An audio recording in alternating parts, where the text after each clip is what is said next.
How is this so hard to understand? I mean, seriously, how can this be so... How stupid do you have to be to not understand?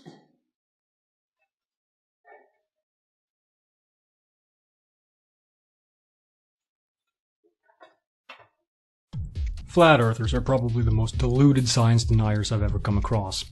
While creationists deny specific things about the scientific method, specifically that one can confirm a hypothesis regarding the past by observing the present, flat earthers go so far as to reject easily observable facts as well, something not even New Agers will do. Yeah. Okay. Look, anyway, obviously there's no way to convince someone who is so deluded that they will deny things that they can clearly see and test repeatedly. So that's not my goal here. Instead, I simply want to talk about what these people believe and, most importantly, how we know that they're wrong. When you ask most people how they know that the Earth is round, they'll probably refer to pictures of the Earth as seen from space. Of course, flat earthers claim that these are all fake. But even if they were all fake, every single one, that still wouldn't matter.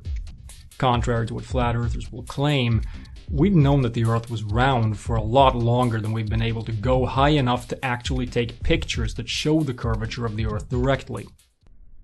The first observation that led the more well-educated people of the ancient world to understand that the Earth was at least curved, if not necessarily spherical, was probably that as you move to higher ground, things that were previously below the horizon become visible.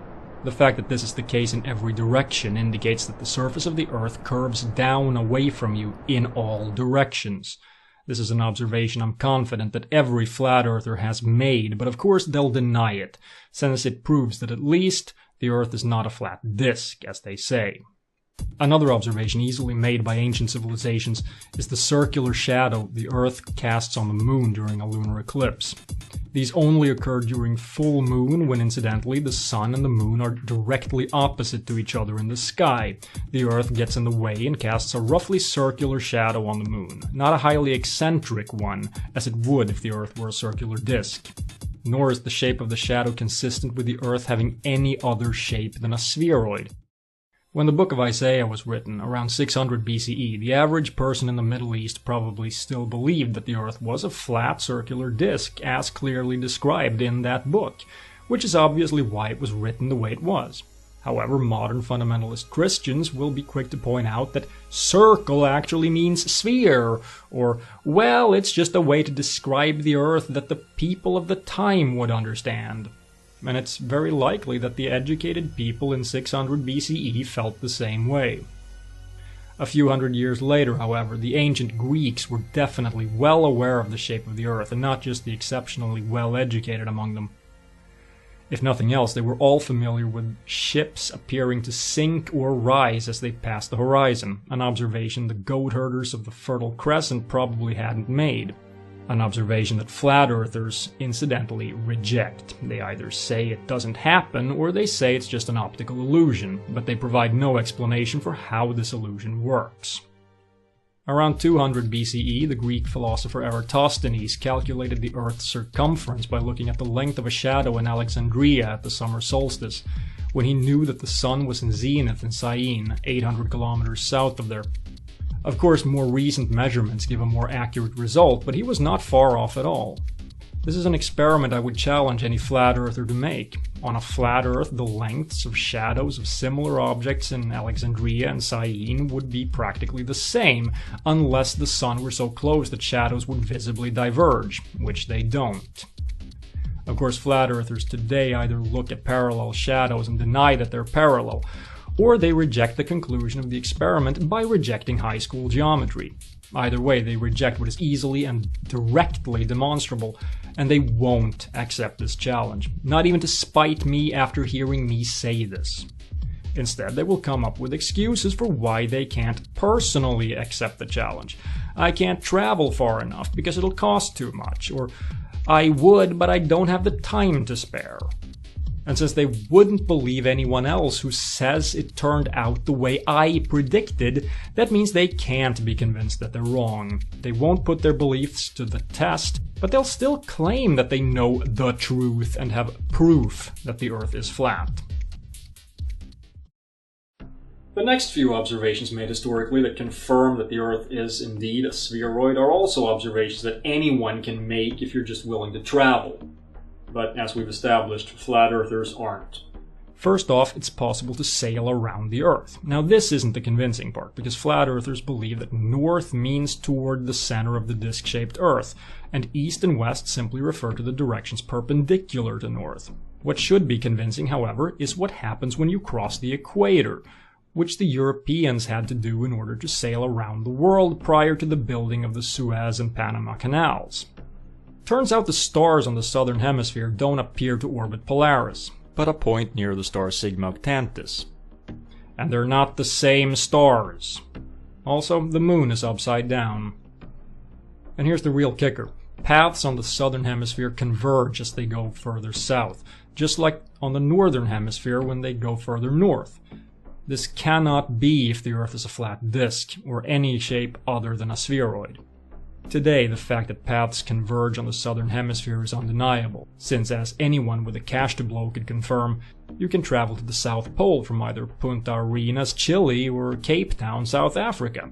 Yes, tours are offered commercially, though they'll set you back some $50,000. Still, the fact remains that you'll reach the same point whether you go from Africa or South America, which flat earthers say you won't.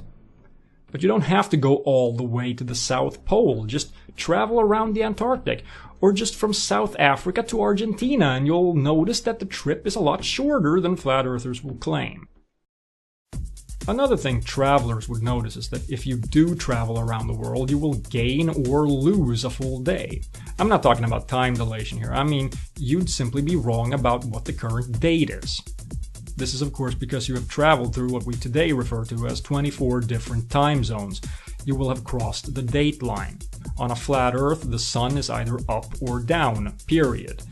It will be day everywhere on the disk or night everywhere on the disk. The sun rises and sets at the same time of day for everyone. There are no time zones. Excuses include that the sun is like a spotlight, but this obviously doesn't matter when you can clearly see how it rises and sets. The spotlight is either above the disk, above the horizon, or beneath it. It can't be above the horizon as seen from one point on the disk, but beneath it as seen from another. That's a magical property that spotlights don't actually have. While on the subject of magic, that's what flat earthers would have to cite in order to explain why gravity behaves the way it does.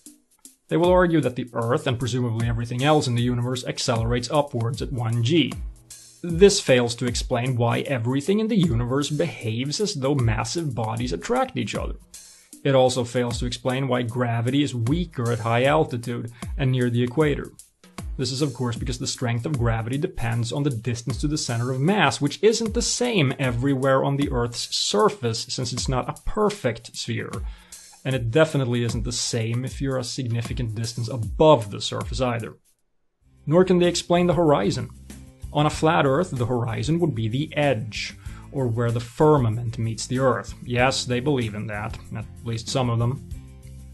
But then we shouldn't see things disappear across the horizon, since they don't cross the horizon until they fall off the Earth.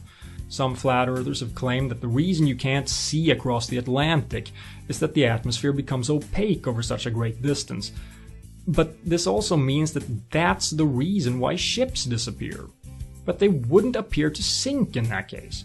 Instead, the wavelengths of light reflecting off it would be gradually filtered out, first violet, then blue, and along the spectrum all the way to red. Just like how the sky becomes red at sunset when the sunlight has to travel further through the atmosphere than in the middle of the day. Eventually red would be filtered out as well and the ship would simply fade away, but we would still be able to detect it on our radar since radio waves are way longer than red light. And of course we can't.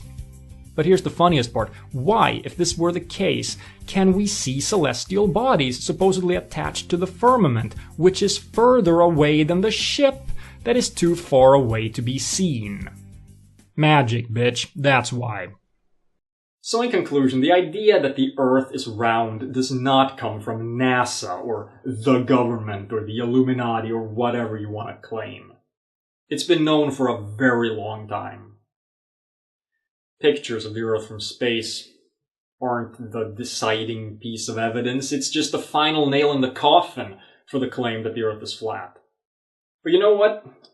When it comes to those pictures, you don't even have to trust NASA or any other government agency anymore, because private enterprises have sent rockets into space. Not even that conspiracy claim holds up. Not even that excuse holds up. Next time, we're going to have a look at some specific claims flat earthers make. See you then.